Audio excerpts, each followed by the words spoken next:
Sebagaimana kisah yang sering saya sampaikan tentang seorang raja yang memiliki wazir, menteri yang selalu mengatakan al-khair khiratullah, yang terbaik adalah pilihan Allah Subhanahu wa taala. Kisah ini sering disampaikan oleh para ulama, saya tidak tahu akan kesahihannya.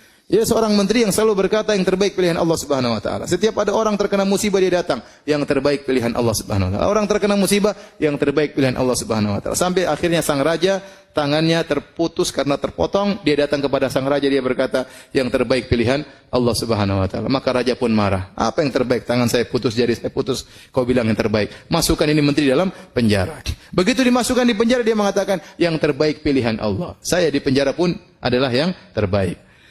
Suatu hari sang raja kemudian sedang berburu dengan menteri-menterinya, kemudian mereka berburu, kemudian mereka berburu, keasyikan berburu, sampai keluar daripada daerah kekuasaannya.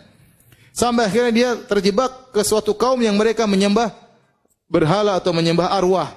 Dan mereka ingin menangkap orang supaya dikurbankan kepada sesembahan tersebut. Akhirnya sang raja ditangkap dengan pengawal-pengawalnya, semua ditangkap dan semuanya dibakar atau dipanggang atau dibunuh untuk arwah mereka. Ketika sang raja ingin dibunuh, tiba-tiba ada seseorang dari penyembah berhala tersebut berteriak, ini tidak pantas orang ini untuk disembahkan kepada Tuhan kita. Kenapa? Tangannya ada yang cacat jarinya. Yang cacat tidak boleh. Seperti kambing, kalau ada kambing yang luka, tidak boleh. Ada kambing yang buta, tidak boleh. Ini tidak cacat untuk jadi korban.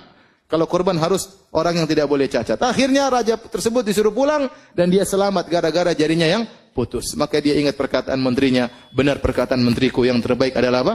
Pilihan Allah Subhanahu wa taala. Maka dia segera pulang ketemu menterinya, dia mengatakan, benar perkataanmu, yang terbaik adalah pilihan Allah.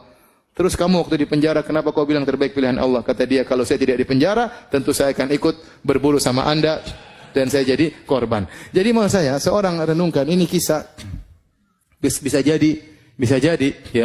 jadi musibah, ya, mendatangkan atau menolak musibah yang lebih besar. Saya pernah dengar cerita ada seorang, dia menemani orang untuk pergi ke bandara. Ya, tamu datang, kemudian dia pun menemani tamu tersebut menunggu ke bandara. Ternyata pesawat delay.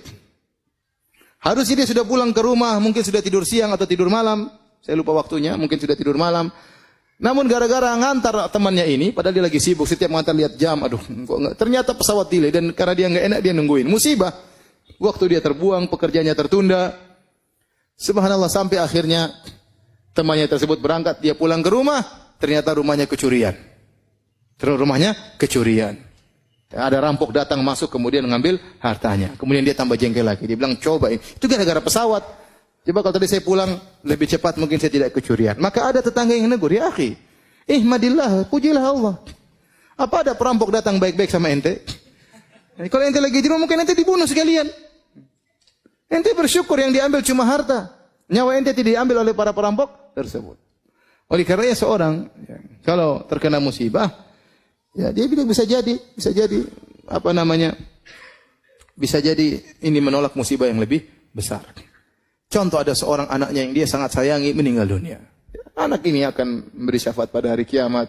Dia pikir yang baik-baik aja. Bisa jadi anak ini besar belum tentu saya bisa ngurus dia. Apalagi zaman sekarang dunia gadget, anak-anak sekarang sudah, kalau kita dengar berita mengerikan, anak SD berzina, mengerikan ya. Kadang-kadang saya malas lihat berita di situ ya. Tapi kadang lagi Google buka tahu ada berita di bawahnya mengerikan isinya. Zaman sekarang subhanallah. Zaman sekarang kita punya anak besar belum tentu bisa kita rawat, belum tentu bisa kita didik, bisa jadi bumerang bagi kita pada hari kiamat. Oleh karenanya, ya, apapun musibah menimpa kita, ya, kita bilang ini insyaallah menolak musibah yang lebih besar. Kita tahu ataupun kita tidak ketahui.